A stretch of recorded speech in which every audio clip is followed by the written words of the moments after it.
মা, আপনি যতবারই বলেন আমার উত্তর বদলাবে না। আমার উত্তর একটাই থাকবে, আমি গৌতমকে তালাক দেব না।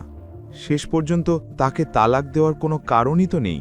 সে কখনো আমার সঙ্গে উঁচু গলায় কথা বলেনি, আমার প্রতিটি কথা মেনে চলে আর নিজের সর্বোচ্চ চেষ্টা করে। এখন যদি কিছু না হয় তাতে তার কি দোষ? গীতা বিরক্ত হয়ে উঠে ঘর থেকে চলে গেল। যখন সন্তান নিজের জীবন নষ্ট করার সিদ্ধান্ত নেয়, তখন মা বাবা কী বা করতে পারে? বলতে বলতে গীতা ঘরে ঢুকে গেল। অনিলও বিরক্ত হয়ে বাইরে বেরিয়ে গেল। এদিকে গৌতম রান্নাঘরে দাঁড়িয়ে অবনীর এই কথাগুলো শুনে ফেলেছিল। আজ নিজের জন্য অবনীর মনে জায়গা পেয়ে তার মন ভরে গেল আনন্দে। অন্যদিকে সানায়ার বাগদান হওয়ার পর গায়ত্রী দেবী আগামী পরিকল্পনায় ব্যস্ত হয়ে পড়েছিলেন। রঘুবীর পণ্ডিতের মেয়ের সঙ্গে সানায়ার বাগদান করিয়ে তার মধ্যে এক নতুন আশার আলো জ্বলেছিল। তাছাড়া তিনি আশাবাদী ছিলেন যে অবতার গ্রুপ যোধপুরে সবচেয়ে বড় শপিং মল বানাতে যাচ্ছে, যার জন্য বহু স্থপতি প্রতিষ্ঠান নিজেদের আবেদন পাঠিয়েছে এবং তাদের মধ্যেই একটি হল আগরওয়াল গ্রুপ। স্বামী হিম্মত আগরওয়ালের মৃত্যুর পর গায়ত্রী দেবী নিজেই পুরো ব্যবসার দায়িত্ব নিয়েছিলেন। তবে কয়েক বছর ধরে কোম্পানি ক্ষতির মুখে পড়েছে আর তিনি যে কোনোভাবে আগরওয়াল গ্রুপকে আবার শীর্ষে তুলতে চাইছিলেন। এর জন্য তাদের ডিজাইনটি নির্বাচিত হওয়াটা খুব জরুরি ছিল। যদিও দাদিশা অবনীর পরিবারকে বাড়ি থেকে আলাদা করে দিয়েছিলেন, তবুও অবনী এখনও আগরওয়াল গ্রুপের ডিজাইনার হিসেবে কাজ করছিল। তার আশা ছিল একদিন তার কাজ দেখে হয়তো দাদিশা খুশি হবেন এবং আবার তাকে নিজের মতো করে গ্রহণ করবেন।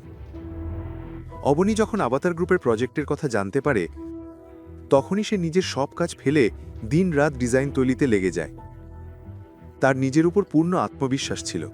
আজও সবাই জানে মুম্বাইয়ের শীর্ষ কলেজ থেকে অবনী আর্কিটেকচারের পড়াশোনায় টপ করেছিল।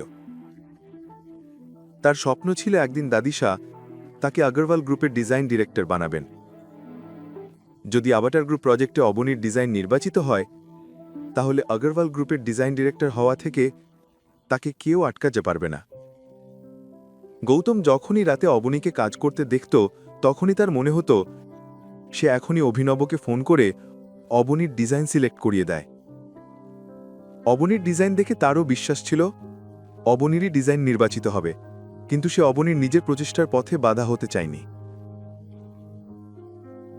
তাই ডিজাইন সিলেকশনের দিন গৌতম শুধু অবনীকে দই চিনি খাইয়ে অল দ্য বেস্ট বলে তাকে আগরওয়াল গ্রুপে নামিয়ে দেয়।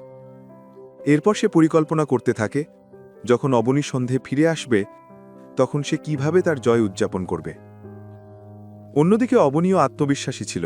সে ভাবছিল হয়তো দাদিশার মনে যে রাগ ছিল তার প্রতি, ডিজাইন দেখে তা দূর হয়ে যাবে। কনফারেন্স রুমে সবাই নিজ নিজ ডিজাইন নিয়ে এসে গেছে। অবনী গায়ত্রী দেবীর কাছে গিয়ে বললে, দাদিশা, এটা আমার ডিজাইন। গায়ত্রী দেবী অবনীর হাত থেকে ডিজাইন নিয়ে দেখতে শুরু করলেন। ঠিক আছে, ওখানে বসো। তিনি বড় চেয়ারটার চারপাশে সাজানো কিছু চেয়ারের মধ্যে একটির দিকে ইশারা করলেন। অবনী ঘুরে যখন সেই চেয়ারের দিকে তাকালো, তার পায়ের তলা থেকে যেন মাটি সরে গেল।